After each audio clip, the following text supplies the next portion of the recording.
Hey everyone, it's Kenji.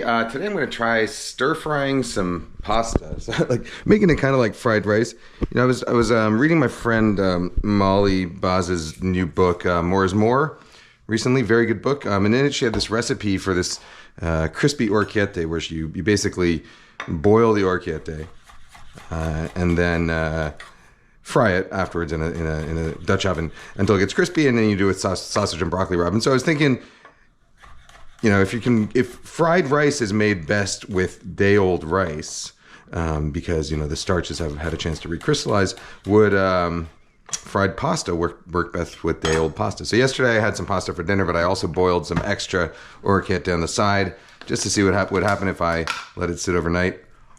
It was very al dente when it went in, like the inside was still a little bit chalky almost.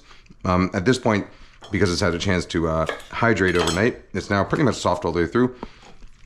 Definitely stale in the way that like rice for fried rice is. So I think it'll actually help it get a better texture, crisp up better. And I don't know, we'll see how it goes. This is a total experiment for me. All right, so I got some broccoli. You know, traditionally orecchiette with sausage and broccoli rabe, you know, a bitter cousin of broccoli. But I only had regular broccoli in the fridge, so I'm going to do that. And my kids love broccoli anyway. And then I'm going to do, I had a half shallot and a half onion sitting in my fridge, so I will also use those. And what I'm going to do is I'm going to cook this the way I would a stir fry. So I'm going to get my wok preheating over here. I want it nice and piping hot by the time this stuff goes in. Anyhow, what I was thinking was that if this actually works, and it comes out tasting good or interesting, it'd be a nice way to sort of prep ahead. You know, anytime you're making pasta, just boil a little extra, and then the next day you can have fried pasta for dinner. I cut it nice and thick here.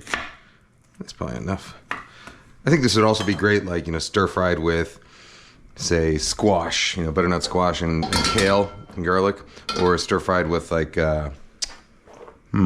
what else do I have in there? Oh, like cabbage and bacon stir fried with pasta. I think that'd be great. All right, get my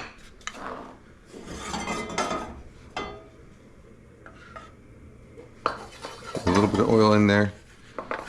A little bit too much. Just a little slick of it.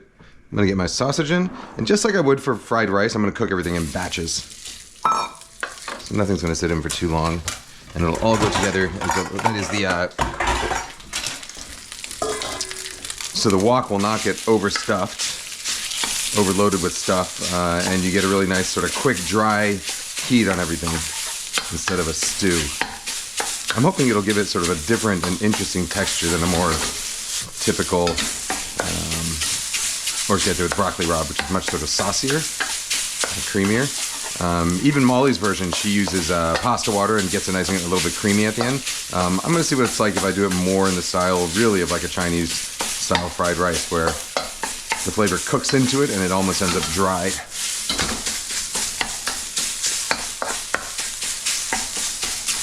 I'm going to break up that sausage.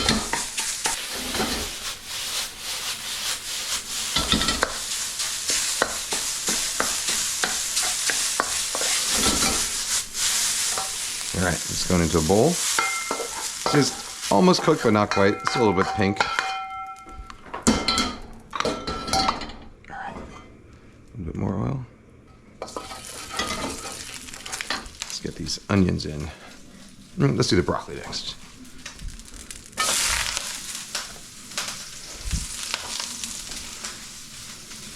Broccoli is pretty dry, so I'm going to just add a quick little splash of water.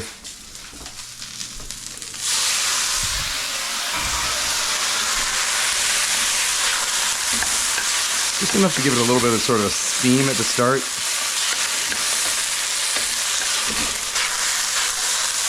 I could have also blanched this broccoli in boiling water, but just give it a little steam. All right. I don't know where my bench scraper went. Oh, well. Oh, there you go. Camouflaged.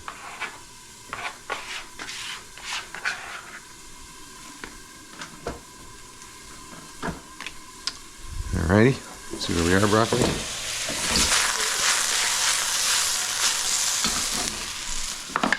salt. All right, I'm going to cook it till it's dry.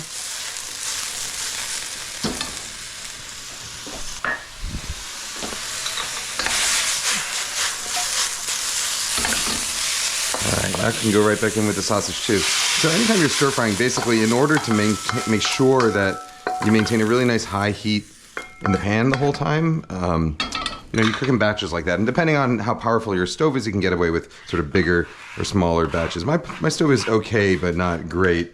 So I try and limit it to batches of about half a pound max.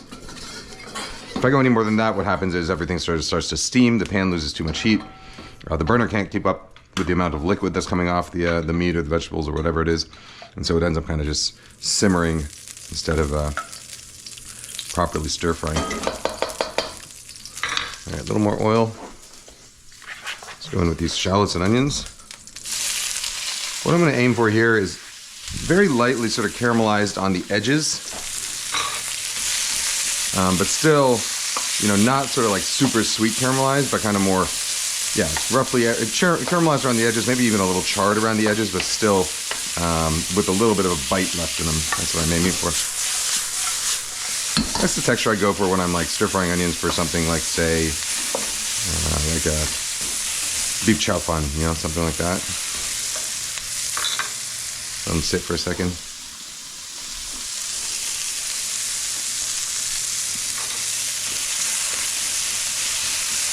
These are really great also, I think, on burgers and sandwiches.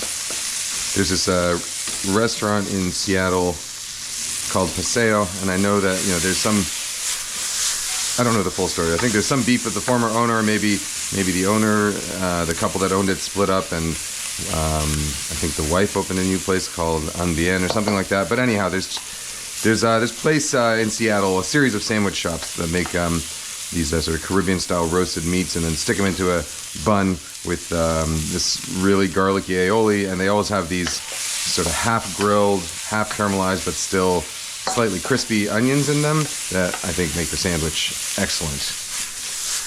All right, so I got my onions going.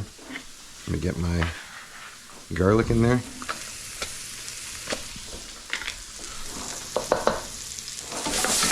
I'll do that just until it's lightly fragrant. And that's going to come out too.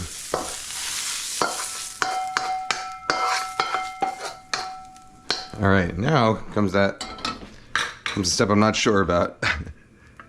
All right, a little more oil in there. Oops, lost an onion. So, I drained this pretty well, and I actually rinsed it with water because I didn't want the starchiness on the surface of the pasta to get it to stick together overnight. So I rinsed it quite well in cold water, chilled it, then tossed it with a little bit of oil, and then let it sit in the fridge overnight. We'll see what happens. Let me do like not that much of it, let's say.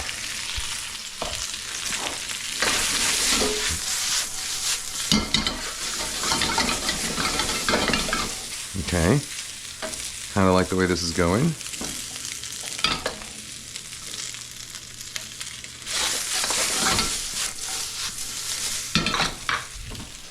Let's do a little touch of butter.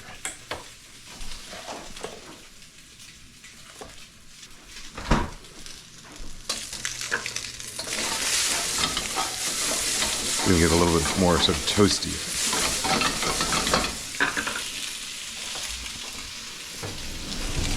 Butter and olive oil.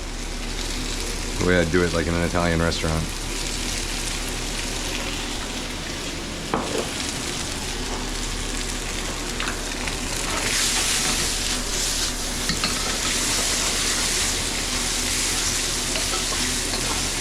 I don't know, I think that's looking pretty good. What do you think?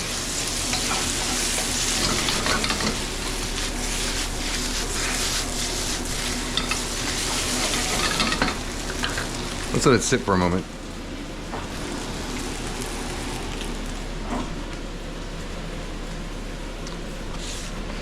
So we can get a little crispiness going on the bottom.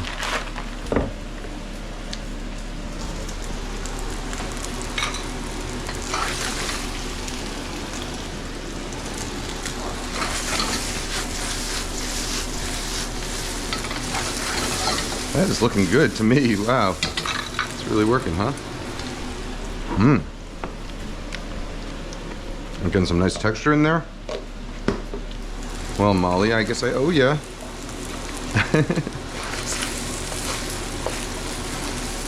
It's always cool to see like a new idea. Even if you don't do the exact idea, you know, the idea exactly as it was written or as it was shown. New ideas always make you think about stuff.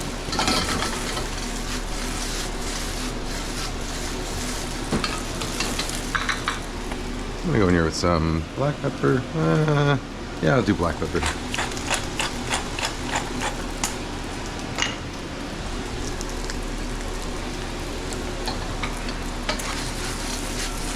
Alright, I think we're looking pretty good on the crispy edges. Now what I'm gonna do is I'm gonna add my sausage, broccoli, and onions back. I'll hit it with just a touch of chicken stock. A little more butter to emulsify. Fresh olive oil. Oops, I meant to add a little bit of wine there. Should have added it at the beginning if I really wanted to fully evaporate it off, but if you drizzle it around the edges like that, it really kind of sears quickly.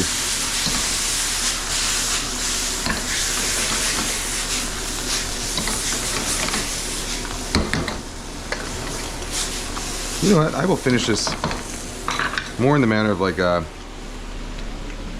feel like the kind of creaminess it could use. Ooh, that tastes delicious. Is the kind of thing you can get with cornstarch. You know, like a little bit of a little touch of a slurry here. Let's give it a shot. Cornstarch and chicken stock.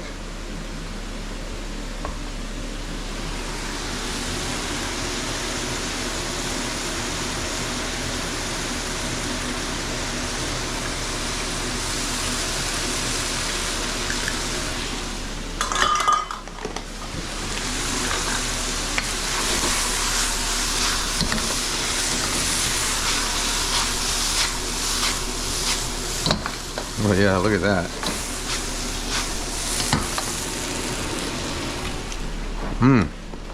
Alright, I'm gonna finish it off.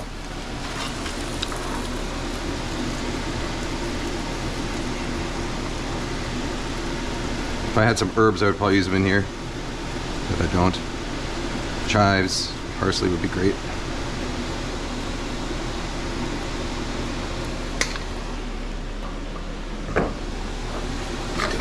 Turn off the heat when I add the cheese just so it doesn't clump up on me, although you know, that cornstarch slurry and the sort of creaminess of the sauce should already help it. I guess it came out a little creamier than I initially stated, but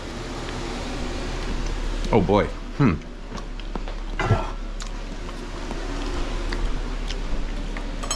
think I can get behind this technique.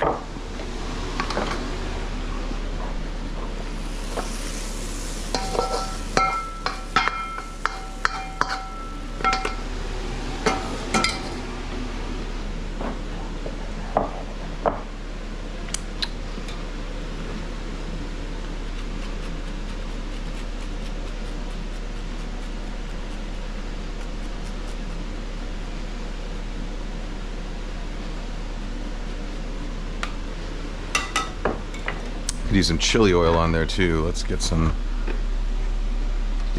there. Yeah, a little Sichuan chili oil.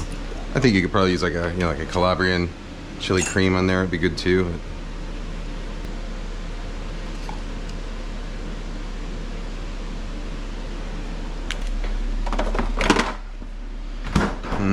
And last thing.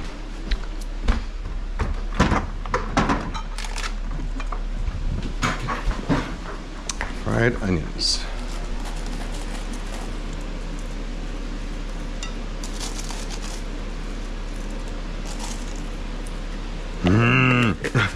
Looks good, huh? All right, I think it looks good.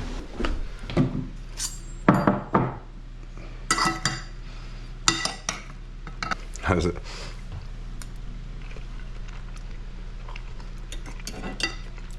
Wow.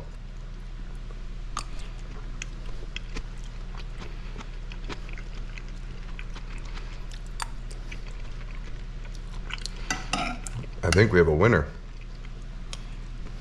Mmm. That is really, really tasty.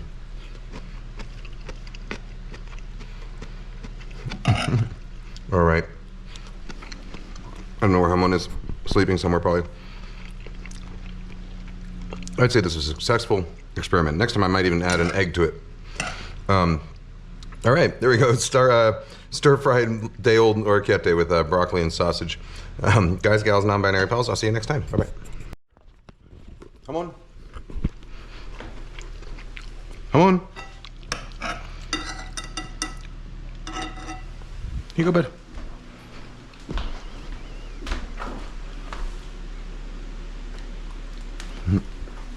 Just a quick confirmation that day-old orecchiette is stir-fried with butternut squash and sage and pecans. A little bit of lemon juice, butter. That's also delicious. Also delicious. All right. This time, really. See you later, guys, gals, non-binary pals.